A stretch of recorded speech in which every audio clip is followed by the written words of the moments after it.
Mediat greke shkruajnë se të mërkurën në Athinë pritet të nënshkruhet marrëveshja për shpimet në bllokun 2 në detin jon, duke shënuar një hap të rëndësishëm për nisjen e kërkimeve për gaz nga konsorciumi ExxonMobil, Energyn dhe Hellenic Energy. Projekti parashikon që shpimi i parë eksplorues të kryhet në vitin 2027, duke rikthyer aktivitetin në këtë zonë pas gati gjysmëshekulli, por paralelisht me këtë zhvillim, mediat greke kanë publikuar edhe hartat përkatëse të zonave të kërkimit, ku bie në sy se kufiri detar në veri të bllokut 2 paraqitet sipas një vije të ndërprerë që përkon me versionin grek të delimitimit me Shqipërinë. Në këtë hartë, vija e ndërprerë që tregon se kufiri është i pafinalizuar, i jep efekt të plotë ishujve grek përballë Bregdetit shqiptar, duke shtyr kufirin drejt veriut, pavarësisht se ai mbetet ende i pazgjedhur juridikisht dhe pjesë e një procesi të pritshëm ndërkombëtar. Gjykata kushtetuese e Shqipërisë në vendimin e saj për marrëveshjen detare të vitit 2009 rrëzoi përdorimin e një ndarje mekanike dhe theksoi se kufiri duhet të jetë rezultati i një procesi të drejtë, jo thjesht matematik. Siç thuhej në vendimin e kushtetueses për kufirin, nuk duhet të ishte zbatuar parimi i barazlargësisë strikte, duhet zbatuar parimi i barazlargësisë i kombinuar me ekuitetin. Po ashtu,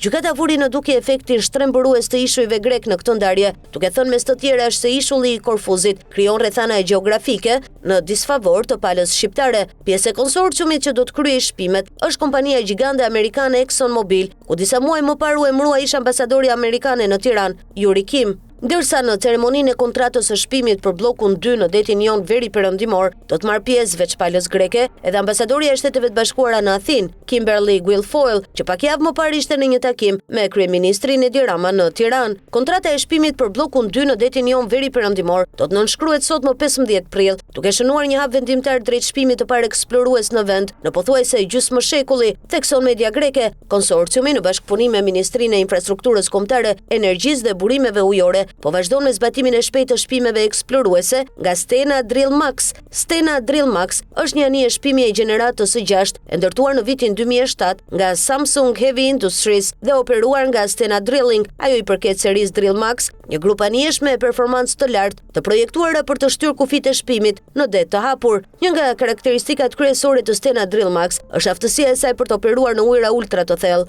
Është projektuar për të operuar në thellësi uji deri në 3000 metra dhe për të shpuar në thellësi mbi 10 kilometra, duke lejuar akses në depozita që dikur konsideroheshin të paarritshme. Anija do të operojë vazhdimisht në kushte të vështira, me një ekuipazh deri në 180 persona. Gjithashtu ajo ka rezerva të mëdha karburanti dhe pajisjesh, duke lejuar misione afatgjata pa furnizim me karburant. Brenda saj ka sisteme gjenerimi energjie, vinça të rënd, pajisje të specializuara shpimi dhe valvola për mbrojtjen e mjedisit.